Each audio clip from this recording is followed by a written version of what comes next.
Muchas gracias, Beatriz, por esta información tan importante. Como lo comentábamos más temprano, en un momento en el cual la atención es tan necesaria que sucedan estas cosas, por supuesto que necesitan la información para justamente saber cómo proceder. Y seguimos en esa línea hablando de la salud, hablando sobre lo que es este pico de casos de COVID-19, porque ante el desborde del primer nivel de atención de la salud por el aumento de los casos, el Sindicato Médico y también las sociedades científicas piden cambiar los criterios de realización de los testeos a las autoridades del Ministerio de Salud Pública. Es por eso que para hablar sobre esto y sobre la situación sanitaria actual recibimos en Arriba Gente al doctor Luis Núñez, es médico intensivista, vocero del plenario de sociedades científicas del Sindicato Médico del Uruguay, justamente para echar luz sobre esta situación. Muchísimas gracias por acompañarnos. Sabemos que ha sido una mañana compleja también con usted con respecto al tránsito, sus guardias, así que de verdad muchísimas gracias. No, por favor.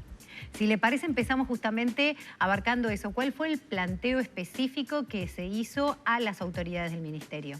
Bien, primero, digamos, la solicitud de reunión por parte del Comité de Emergencia del Sindicato Médico con las sociedades científicas tenía dos objetivos. Mostrar la preocupación de estos colectivos frente a este aumento exponencial o ya diríamos vertical de casos que hemos tenido en estas últimas semanas. Y segundo, ponernos a disposición para trabajar junto con ellos en búsqueda de que la atención sea lo más eficientemente posible y también mejorar las condiciones de trabajo de los trabajadores de la salud que se han visto muy comprometidas en estos días.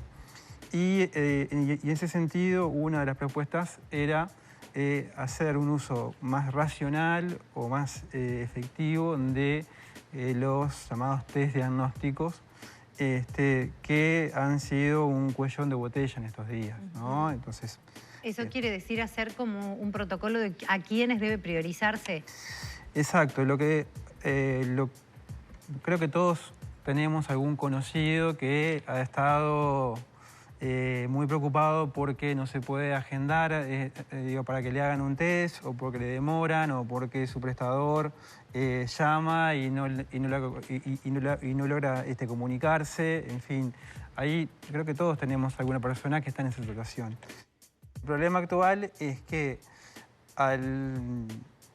hay una clara saturación en ese punto, ¿no? Los laboratorios, los prestadores tienen un límite de capacidad de realización de test que se ha visto desbordado. Por lo tanto, ese nivel de atención está saturado. Y en esa cantidad de casos no hay una priorización, o sea,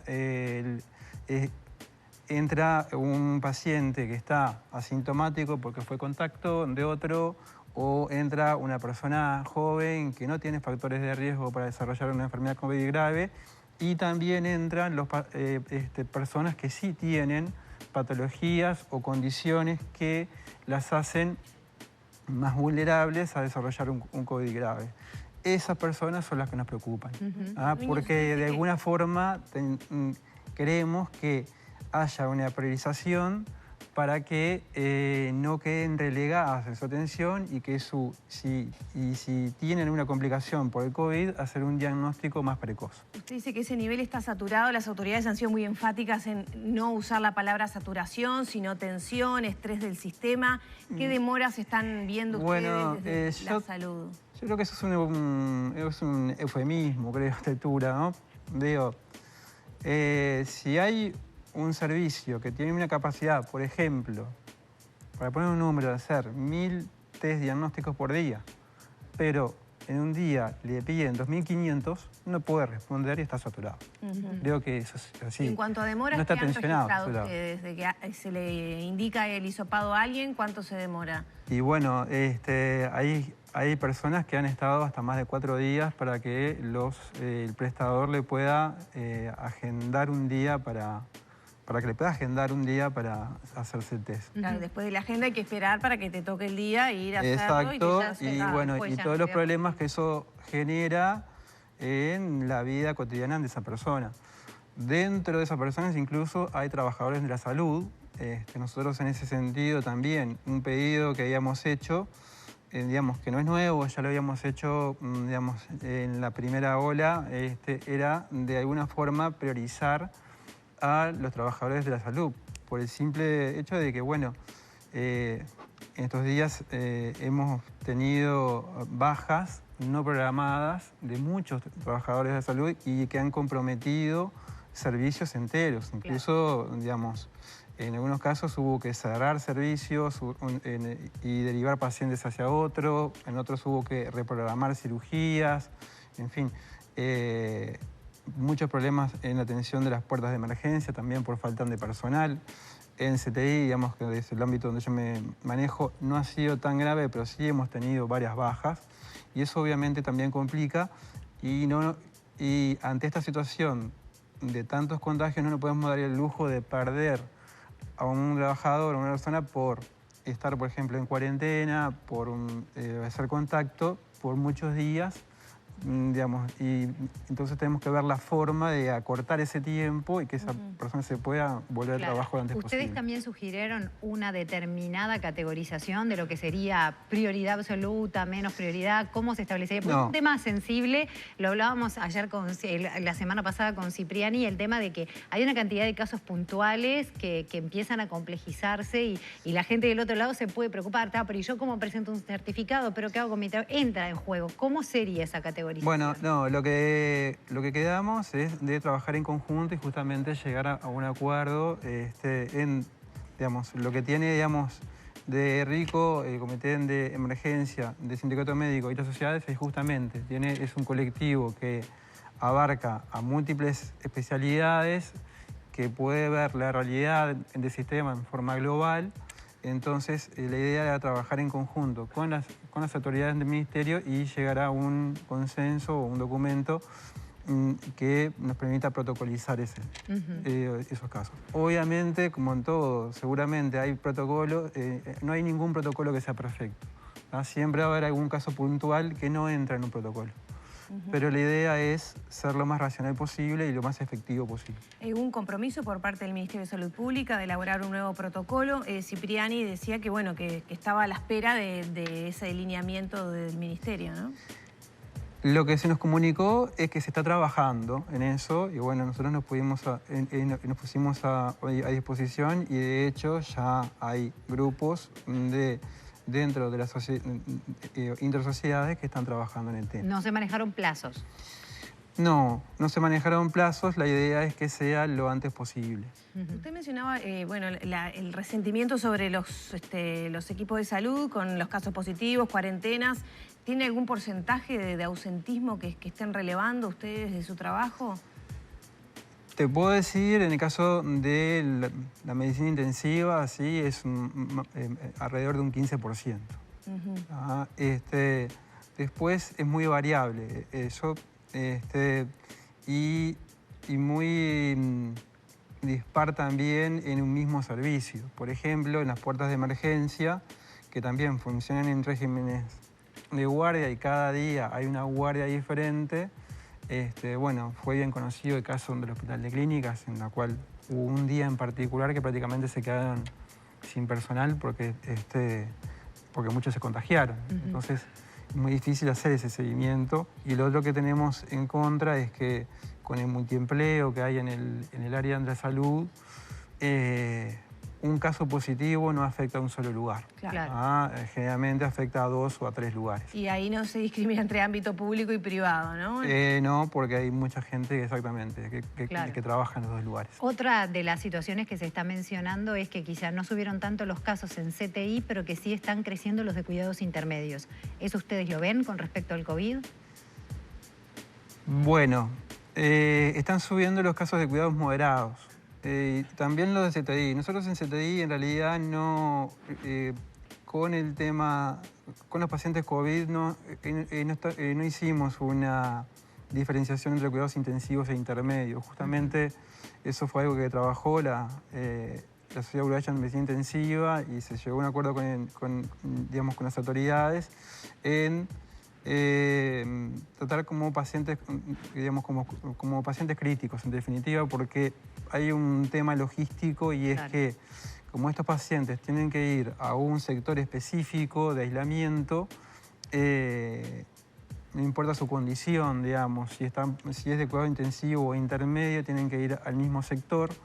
Y muchos pacientes que ingresaban por lo pronto en la primera hora como cuidado intermedio, rápidamente pasaban a cuidado intensivo. Entonces, en realidad lo que se está viendo es un aumento, sí, en cuidados moderados, también en cuidados intensivos, y lo que prevemos para las próximas semanas es que esto siga en aumento. ¿En aumento exponencial? ¿Qué tipo? Porque vienen aumentando, pero de alguna manera contenido. De todas maneras hubo un saltito, ¿no?, en los últimos días. Un aumento exponencial en principio no esperamos. En eso el desacople ha sido muy claro. Lo que es probable es que cada vez tengamos más pacientes que ingresen con un diagnóstico de COVID positivo y no tantos por enfermedad COVID.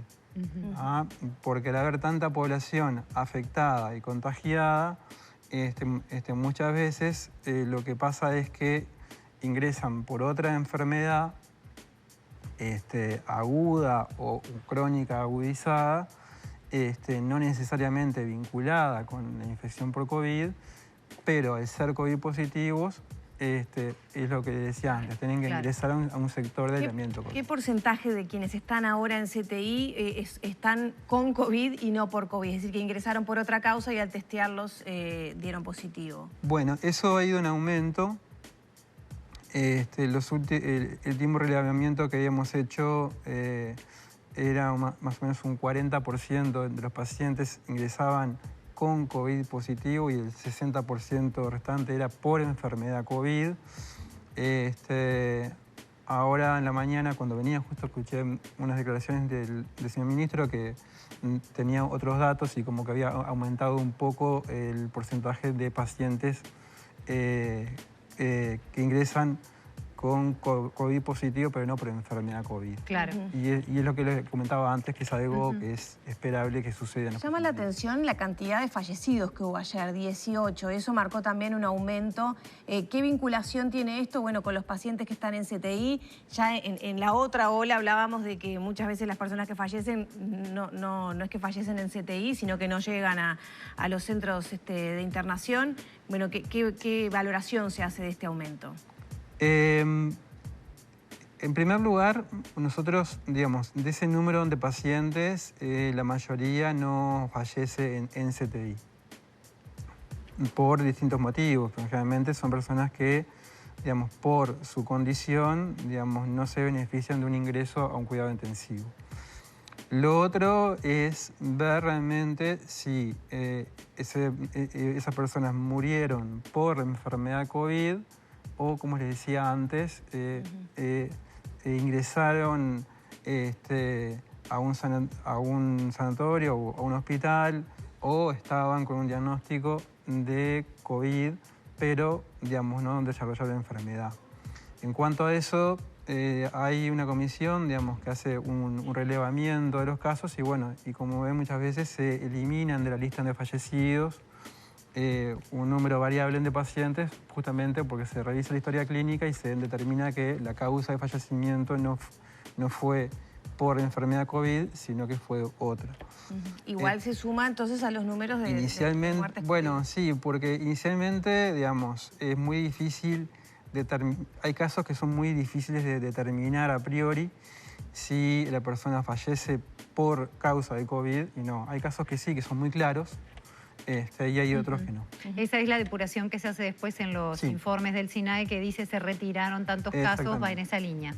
Exactamente. Doctor, ya para cerrar, una pregunta que a diario surge y tiene que ver con la cantidad de personas que están en CTI y el nivel de vacunación que tienen, ¿no? ¿Qué se puede ver en los datos actuales?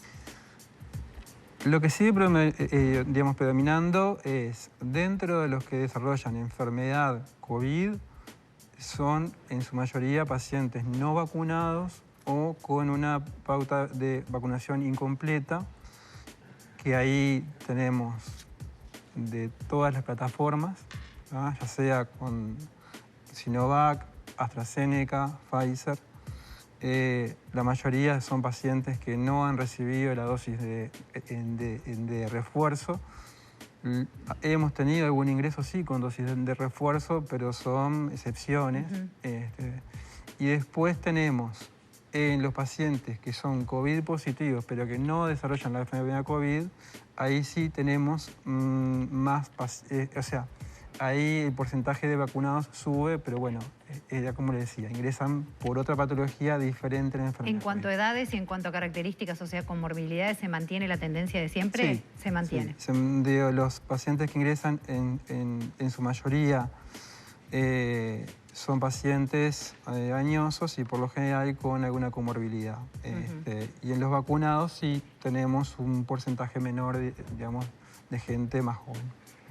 Doctor, muchas gracias por estos minutos con Arriba Gente.